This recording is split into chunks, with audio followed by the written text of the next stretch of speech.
2014 సంవత్సరంలో పార్టీ పెట్టినటువంటి పవన్ కళ్యాణ్ ఆ తర్వాత చూసుకుంటే 10 ఏళ్ళు పట్టింది పూర్తిగా అసెంబ్లీలో సగర్వంగా అడుగుపెట్టడానికి. 2019లో జనసేన అడుగుపెట్టింది, ఒక్క శాసనసభ్యుడు గెలిచారు. ఒకటంటే కూడా ఆషామాషయం కాదు. అయితే ఆయన పార్టీ నియంత్రణలో లేరు, తను వైఎస్ఆర్ కాంగ్రెస్ పార్టీ వైపు మూవ్ కావడం, 151 సీట్లు వచ్చిందన్నటువంటి ఉద్దేశంతో వైసీపీ వైపుకి వెళ్ళడం నడిచిపోయింది.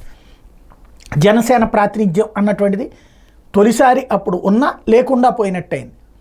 ఆ తర్వాత సీన్ కట్ చేస్తే ఈ దఫా 21కి 21 గెలుచుకుని అసెంబ్లీలో అడుగుపెట్టింది. అదే సందర్భంలో ఇప్పుడు పార్లమెంట్లో జనసేన అన్నటువంటి పేరుతో 2 పార్లమెంట్ సభ్యులు ఉన్నారు. అటు కాకినాడ నుంచి కానీ ఇటు పక్కన మజిలీపట్నం నుంచి కానీ గెలిచినటువంటి 2 ప్రాతినిధ్యం వహిస్తున్నారు. ఇప్పుడు లోక్సభలో ప్రాతినిధ్యం వచ్చింది, శాసనసభలో ప్రాతినిధ్యం వచ్చింది. ఇప్పుడు మండలిలో ప్రాతినిధ్యం లభించబోతోంది.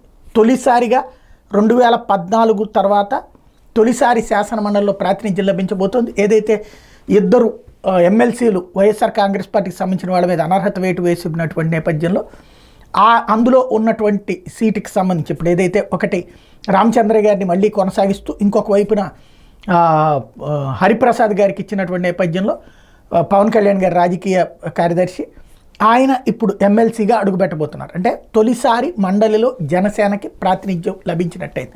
ఇక కావాల్సింది రాజ్యసభలో మాత్రమే. రాజ్యసభలో ఒక 2 ఏళ్ళు పడుతుంది అనుకుంటా. 2 ఏళ్ల తర్వాత ఒక 3 ఛాన్సెస్ వస్తాయి రాజ్యసభలో. అప్పుడు ఒకటి జనసేనకి ఇచ్చేటటువంటి అవకాశం కనబడుతోంది.